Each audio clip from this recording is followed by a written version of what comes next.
ICC पुरुष टी20 विश्व cup 2026, 20 टीमें पर ट्रॉफी सिर्फ एक।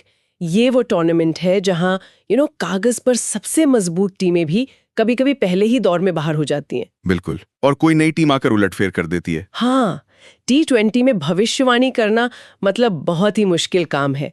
लेकिन आज हमारे पास विश्लेषण का एक ऐसा जरिया है जो टीम के फॉर्म या स्टैट्स पर नहीं बल्कि चार्ल्टन न्यूमरोलॉजी यानी अंक ज्योतिष पर आधारित है।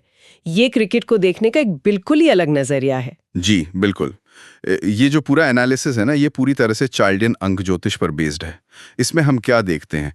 देशों के नाम, उनके कप्तानों की जन्म तिथि, इनसे जो अंक निकलते हैं उनका तालमेल कैसा है। मतलब ये देखने की कोशिश कि क्या अंकों की ऊर्जा मैदान पर होने वाले नतीजों का कोई इशारा दे सकती है। एग्जैक्टली। तो चलिए फिर इस दिलचस्प विश्लेषण की गहराई में उतरते हैं और देखते हैं कि अंकों के इस खेल में ऑस्ट्रेलिया, भारत और दक्षिण अफ्रीका जैसी बड़ी टीमों की किस्मत में क्या लिखा है।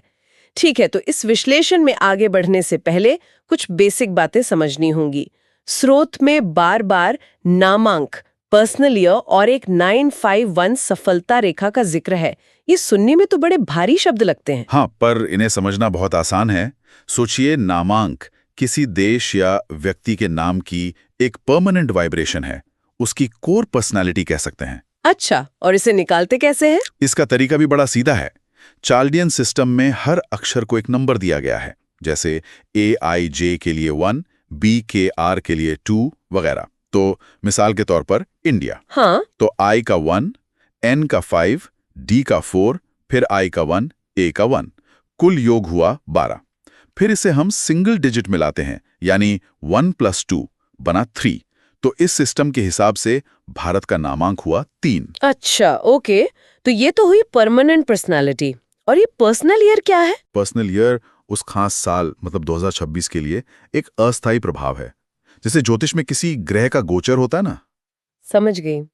तो ये विश्लेषण इन्हीं दोनों के तालमेल पर टिका है, देश की स्थायी ऊर्जा और उस साल की अस्थायी ऊर्जा। कुछ कॉम्बिनेशन जैसे 5-5 या 5-6 को ये स्रोत बहुत ही जबरदस्त मानता है। और कुछ मुश्किल भी होंगे। हाँ बिल्कुल, जैसे 8-1 का कॉम्बिनेशन, उसे काफी मुश्किलों भरा बताया गया है। मतलब जहां सफलता के लिए एड़ी चोटी का जोर लगाना पड़ता है। ये तो समझ आया, लेकिन ये 951 सफलता रेखा क्या चीज है?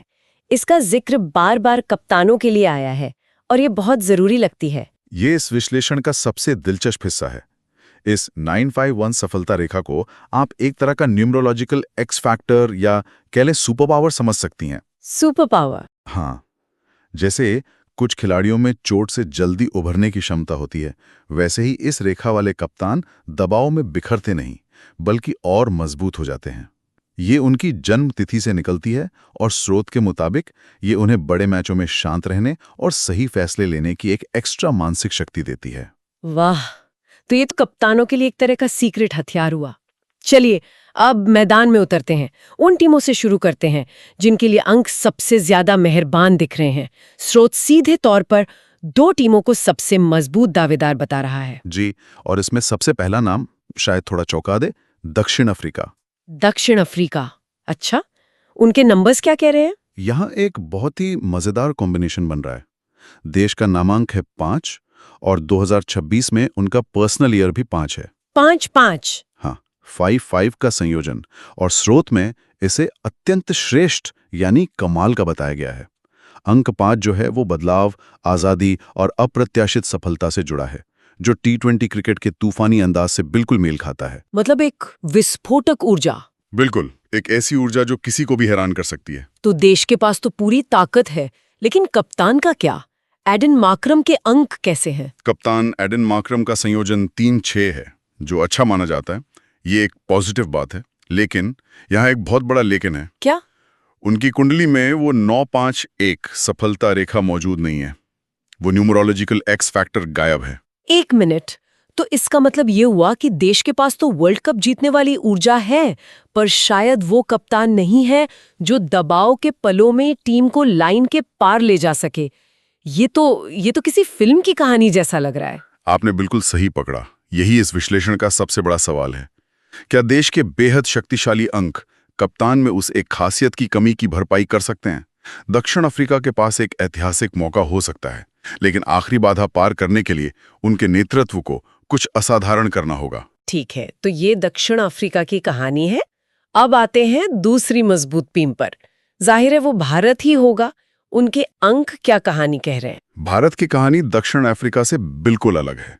यहाँ देश का नामांक 3 और पर्सनल ईयर 6 है, जिसे एक बहुत अच्छा और संतुलित संयोजन माना जाता है। 3 और 6? हाँ, 3 रचनात्मकता का अंक है और 6 संतुलन और जिम्मेदारी का।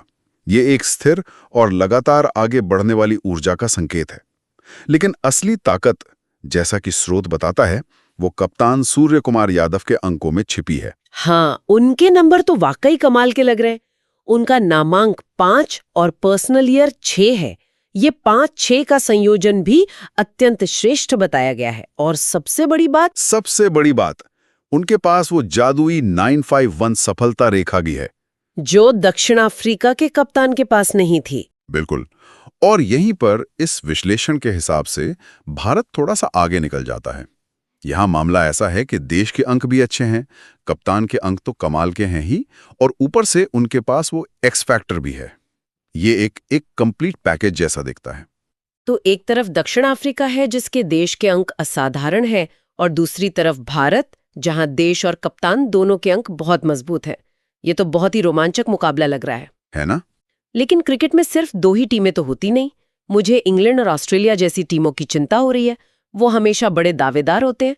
क्या अंक ज्योतिष उन्हें पूरी तरह से खारिज कर रहा है? खारिज तो नहीं कर रहा, लेकिन उनकी राहें अलग अलग और चुनौतियों भरी बता रहा है। चलिए ऑस्ट्रेलिया से शुरू करते हैं। ठीक है। उनका देश संयोजन है 4-1। इसे स्रोत में न बहुत अच्छा न बहुत खराब बताया गया है। मतलब एक तरह से स्थिर लेकिन साधारण ऊर्जा। लेकिन यहां कहानी में ट्विस्ट लाते हैं कप्तान मिचेल मार्श। अच्छा, उनके अंक क्या कहते हैं? मिचेल मार्श का नामांक 7 और पर्सनल ईयर 4 है। इस 7-4 के संयोजन को बहुत अच्छा माना गया है। अंक 7 जो है वो विश्लेषण, रणनीति और कुछ हद तक रहस्य का प्रतीक है, जो एक कप्तान के लिए बेहतरीन गुण है। और सबसे जरूरी बात, उनके पास 9-5-1 सफलता रेखा है। हाँ, उनके पास वो रेखा भी है। 1 मिनट, तो अगर मैं सही समझ रही हूं तो यहाँ एक क्लासिक कप्तान बनाम टीम का मामला बन रहा है। ऑस्ट्रेलिया के देश के अंक साधारण हैं, पर कप्तान के अंक और सफलता रेखा दोनों मजबूत हैं। तो क्या ये विश्लेषण ये कह रहा है कि एक करिश्माई कप्तान पूरी टीम की औसत किस्मत को पलट सकता है? बिल्कुल, ये विश्लेषण इसी तरफ इशारा कर रहा है। ऑस्ट्रेलिया एक ऐसा छुपा रुस्तम हो सकता है जहां कप्तान का व्यक्तिगत करिश्मा टीम को उम्मीद से कहीं आगे ले जा सकता है। अब इंग्लैंड की स्थिति देखते हैं, जो ऑस्ट्रेलिया से बिल्कुल उल्टी है। उल्टी कैसे? इंग्लैंड का देश संयोजन है 8 और 1। इसे स्रोत में संघर्षपूर्ण कहा गया है। अंक 8 वो शनि का अंक माना जाता है, जो चुनौतियां, देरी और कड़ी मेहनत लाता है। मतलब उनके लिए रास्ता आसान नहीं होगा? बिल्कुल नहीं, हर कदम पर कोई ना कोई बाधा आ सकती है। लेकिन उनके कप्तान हैरी ब्रूक के बारे में क्या वो टीम की किस्मत बदल सकते हैं? कप्तान हैरी ब्रूक का 4-7 का संयोजन बहुत अच्छा है, ठीक मिचेल मार्श के 7-4 की तरह ही। ये दिखाता है कि उनके पास व्यक्तिगत रूप से चमकने की पूरी क्षमता है। लेकिन उनके पास सफलता रेखा नहीं है। सही पकड़ा, उनके पास 951 सफलता रेखा नहीं है। तो यहां कहानी ये बनती है कि कप्तान तो मजबूत है, लेकिन देश के अंकों का संघर्ष शायद उन पर भारी पड़ जाए। ये तो बड़ा दिलचस्प है। एक टीम कप्तान के दम पर आगे बढ़ सकती है और दूसरी टीम कप्तान के अच्छे होने के बावजूद पीछे रह सकती है। श्रीलंका के बारे में क्या? उनके अंक तो काफी अच्छे बताए गए हैं। श्रीलंका का मामला और भी पेचीदा है। पहली नजर में तो वो विजेता लगते हैं। देश का संयोजन 9-7 बहुत अच्छा है, और कप्तान दसुन शनाका का 1-1 संयोजन तो उसे उत्कृष्ट बताया गया है। 1-1 जी, 1-1 का मतलब है नई शुरुआत और जबरदस्त लीडरशिप। तो फिर इसमें पेंच कहाँ है? ये तो एक परफेक्ट कॉम्बिनेशन लग रहा है। पेंच 2 जगह है। पहला, देश का पर्सनल डे जो 9-9 है वो अच्छा नहीं है, जो शायद टूर्नामेंट के नॉकआउट जैसे बड़े दिनों में दिक्कत दे सकता है। और दूसरा, कप्तान दसुन शनाका के पास 9-5-1 सफलता रेखा नहीं है। बिल्कुल, ये दिखाता है कि सिर्फ अच्छे शुरुआती अंक ही काफी नहीं है। आखिरी मंजिल तक पहुंचने के लिए हर पहलू का साथ देना जरूरी है। और वेस्ट इंडीज? अंकों के हिसाब से देखें तो वेस्ट इंडीज का देश संयोजन 1-5 बहुत अच्छा है। ये ऊर्जा, रफ्तार और मनोरंजन का संकेत है। लेकिन यहां भी कप्तान शाई होप का 8-4 का संयोजन संघर्ष दिखाता है। फिर से 8 अंक। हाँ, फिर से चुनौतियां, और उनके पास भी वो महत्वपूर्ण 9-5-1 रेखा नहीं है। ये टीम कुछ मैचों में तो कमाल कर सकती है, लेकिन शायद पूरे टूर्नामेंट में वो लय बरकरार न रख पाए। तो इन सब का पाकिस्तान जैसी टीम के लिए क्या मतलब है? उन्हें तो कोई भी भविष्यवाणी खारिज नहीं कर सकती।